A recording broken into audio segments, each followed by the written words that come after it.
Olá, seja muito bem-vindo e muito bem-vinda a mais um episódio do InspiraCast.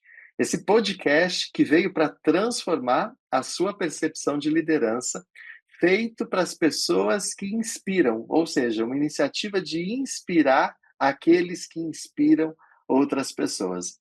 Você tem nos acompanhado ao longo de todas as segundas-feiras e eu quero agradecer a sua audiência e a sua participação aqui nessa plataforma. Mas se você está chegando hoje pela primeira vez, eu já quero pedir para você: curta, comente, compartilhe e principalmente siga o InspiraCast, porque toda segunda-feira tem uma dose semanal de inspiração para você. Eu estou hoje muito feliz de receber aqui um convidado especial. O Rodrigo Canani é uma pessoa que eu tenho uma relação já de longa data, né? Tivemos uma variedade de projetos e de experiências profissionais juntos, e hoje ele vai conversar com a gente sobre um tema bastante importante. Mas antes da gente mergulhar nesse assunto, Rodrigo, eu vou passar a palavra para você se apresentar e contar um pouquinho da sua história de vida e profissional para quem nos acompanha aqui no InspiraCast e poder te conhecer. Júlio, que alegria estar aqui junto contigo novamente. Eu me chamo Rodrigo Canani, sou gestor há muitos anos, tenho fama de ser experiente, né? E embora eu tenha uma premissa de que, sob certos aspectos, a experiência é algo perecível, especialmente num ambiente de mudanças tão intensas como o que a gente vive atualmente, de fato, eu tenho uma longa experiência na Caixa, uma experiência bastante diversa como gestor, passando por áreas de apoio, pela logística, pela gestão de profissionais especializado, por todos os níveis da rede, por gestão de equipes grandes, descentralizadoras, na matriz, de segmentos institucionais, grandes superintendências com mais de 2.600 pessoas, mas também é alguém que tem muitos aprendizados advindos de outros empreendimentos na adolescência,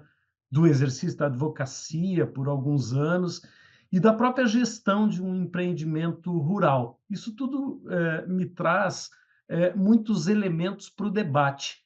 Eu gosto muito da discussão, né, da crítica, da tese, da antítese, de criar elementos conceituais e criar experiências novas a partir dessas experiências e desse debate. Esse é o meu jeito de ser e o meu jeito de tocar a gestão há mais aí de 35 anos.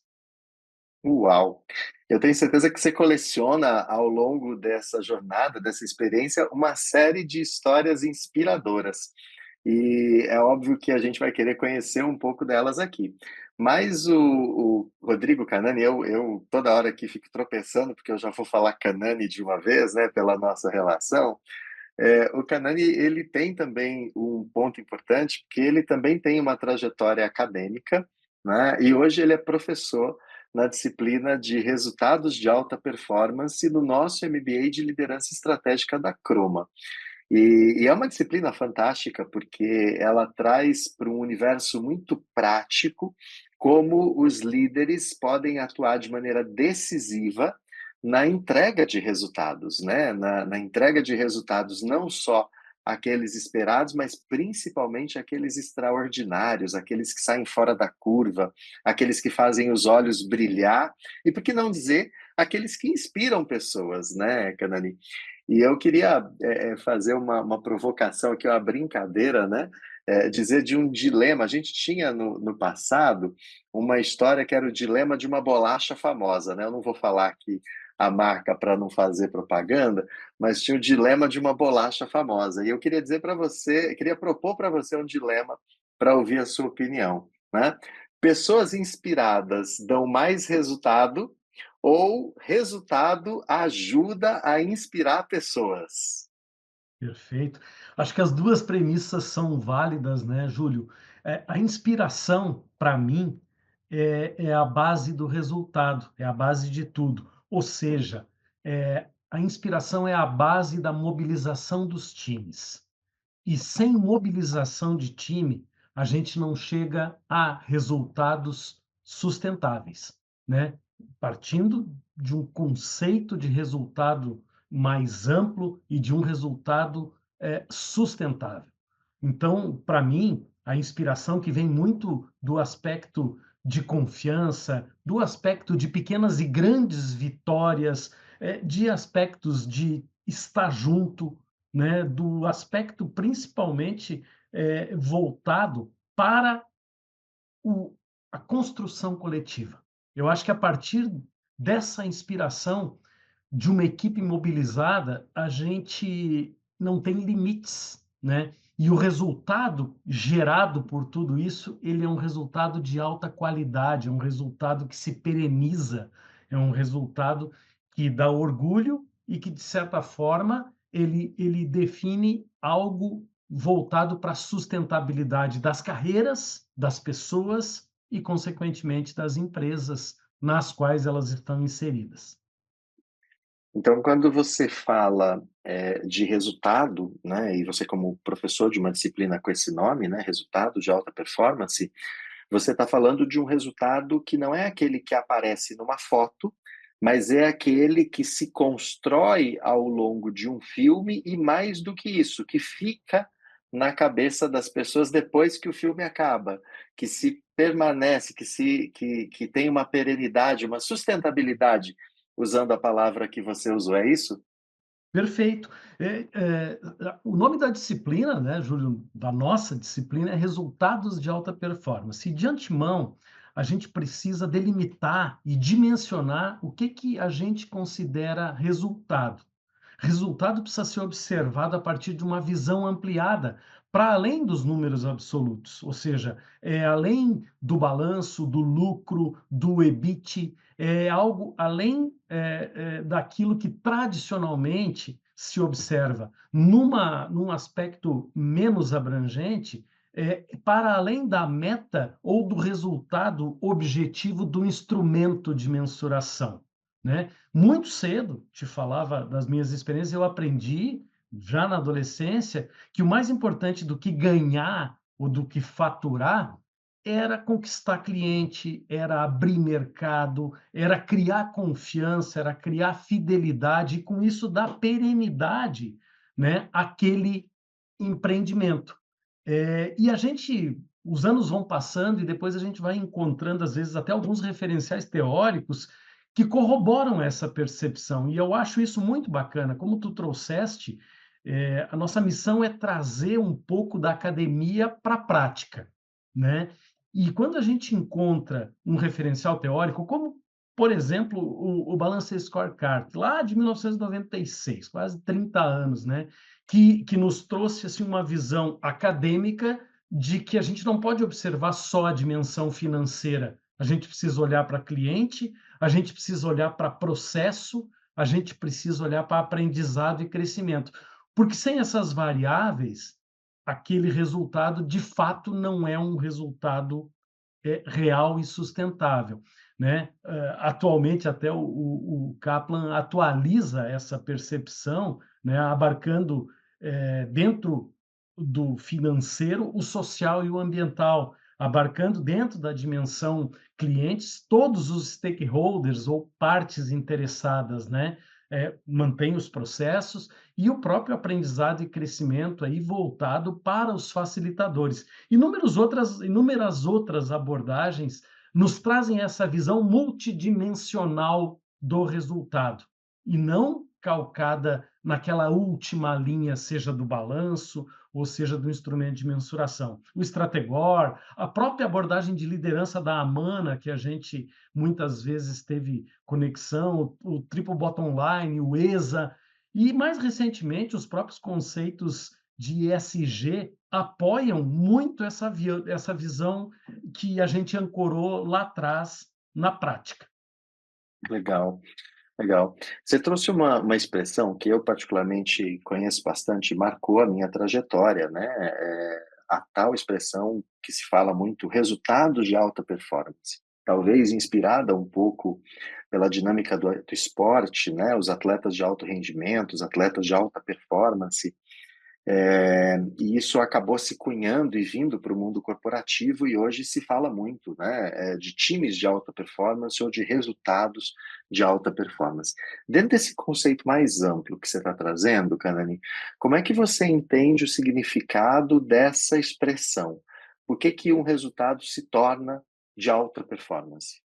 É muito importante isso que tu traz, Júlio, porque essa alta performance, ela precisa ser muito consistente, sob pena da gente comprometer toda a percepção de avaliativa, das pessoas, né? Alta performance, para mim, tem a ver com sustentabilidade, né? Com uma visão de longo prazo, com o cuidado com os aspectos evolutivos da empresa, com o cuidado para com as gerações futuras, e isso envolve questões que nem sempre estão na pauta diária, né? Alta performance, como eu falei, não é só um resultado momentâneo de destaque.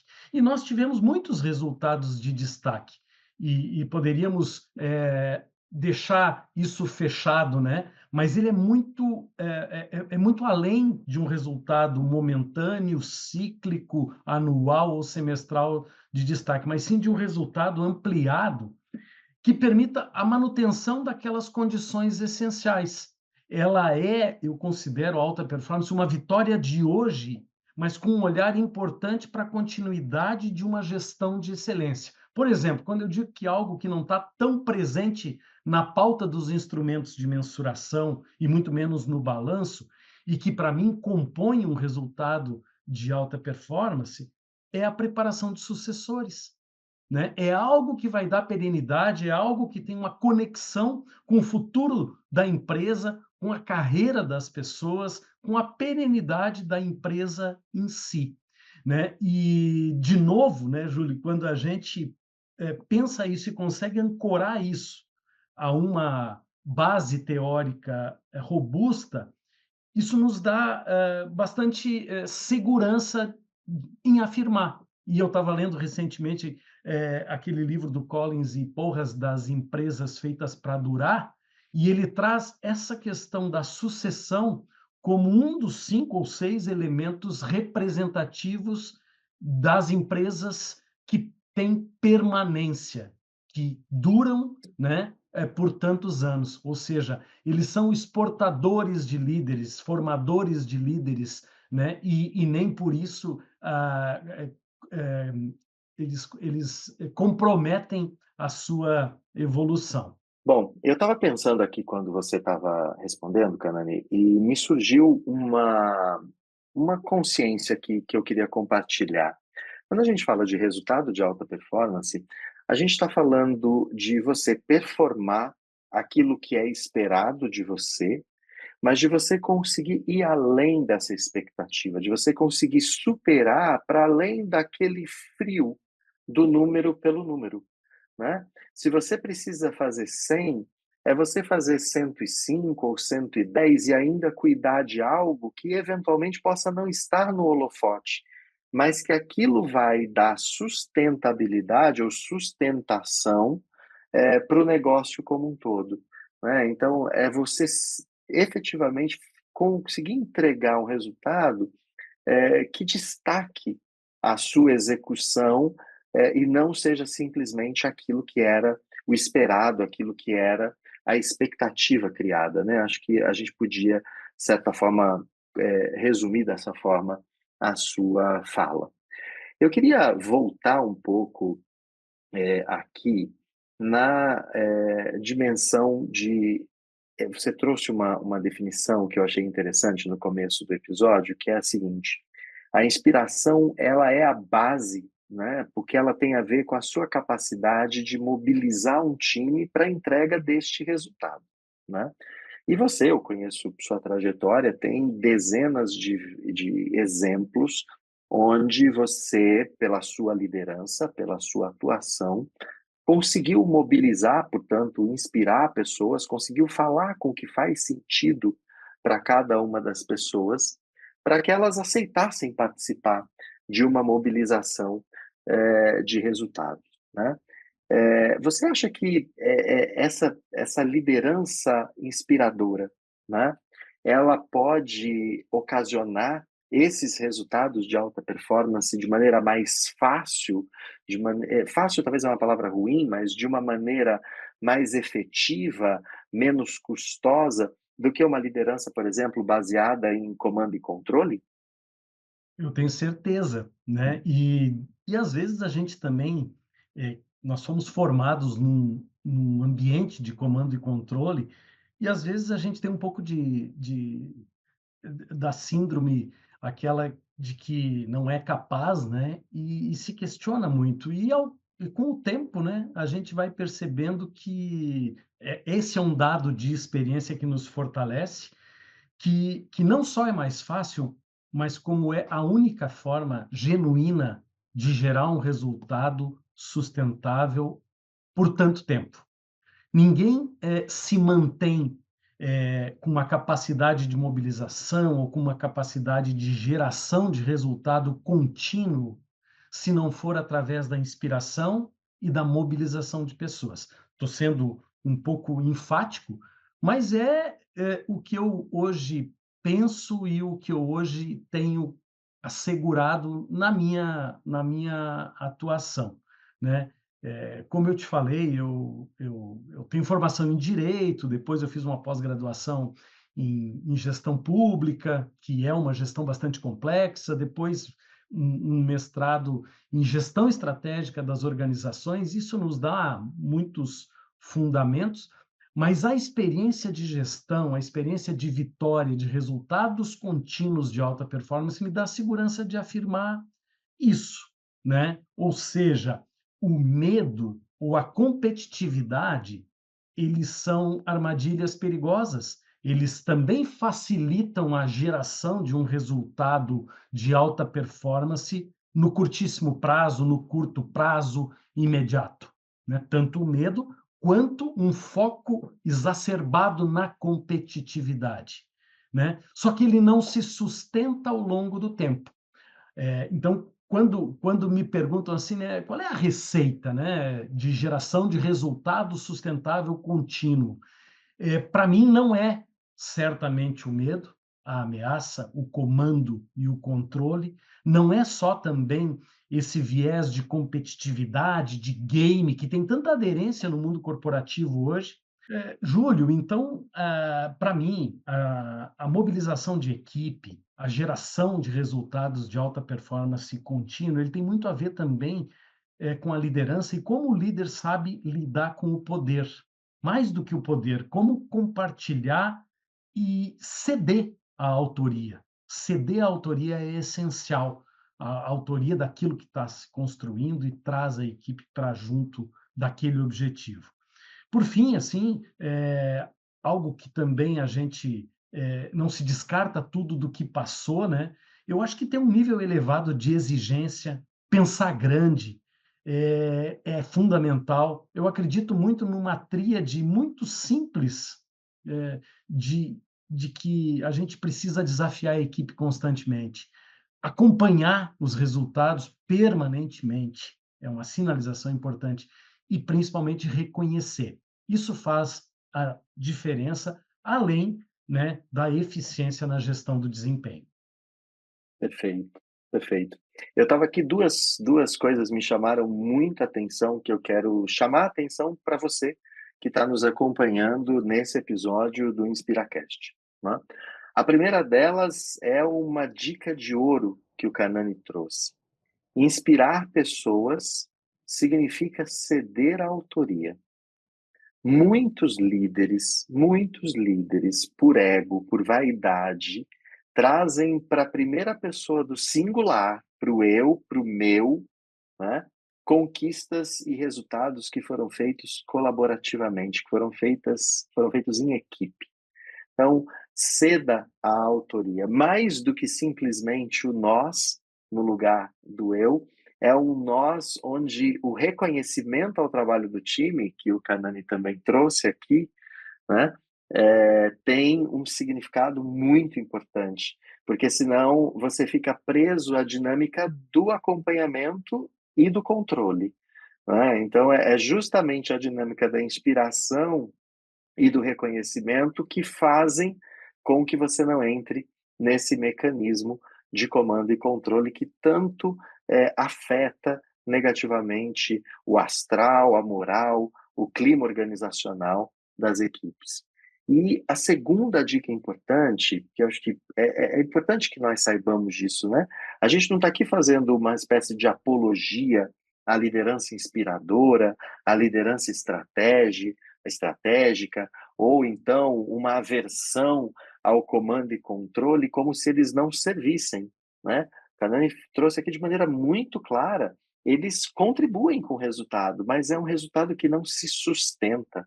É um resultado que não atinge uma alta performance efetiva, porque ele custa às pessoas o quanto ele é produzido, né? Os níveis de estresse, os níveis de doenças psicossomáticas, né? Nós estamos cheios de estudos aí que mostram que esse modelo de gestão, principalmente de gestão do desempenho, afeta muito a condição dos times. Então, você que está nos ouvindo, que está nos assistindo e que lidera pessoas, pense nisso. Pense na importância de criar um modelo de gestão de desempenho que possa dar essa sustentabilidade. Kanani, o nosso tempo está chegando ao fim, nosso episódio é rápido para que as pessoas possam receber ali uma dose de inspiração para a sua semana. E eu queria que você deixasse uma mensagem final para quem está nos acompanhando, para inspirar essas pessoas a fazerem a diferença, inclusive nos seus resultados nessa semana que se inicia. Perfeito, Júlio. É muito legal a tua ponderação, né? O protagonismo precisa ser da equipe, né? E a gestão do desempenho, que foi a última frase que eu falei, ela não pode se reduzir a comando e controle. A premissa inicial é de que o gestor precisa ter um método, tem um modelo de gestão, por mais simples que ele seja, né? Um modelo de gestão. Todos os gestores de excelência que eu conheço tinham uma metodologia de gestão. E isso exige estudo, capacitação, leitura, reflexão, exige comunicação e muito autoconhecimento. Acho que essa é a dica que eu deixo aqui, já agradecendo a todos os que nos escutam e a ti por propiciar aí essa oportunidade de dividir um pouco daquilo que a gente aprendeu aí ao longo do tempo. Muito obrigado. Que bom. Eu que agradeço a tua participação. Para você que está nos ouvindo, eu deixo mais uma vez o recado. Curta, comente, compartilhe com as pessoas que você acha que precisam ouvir um pouco dessa dose semanal de inspiração.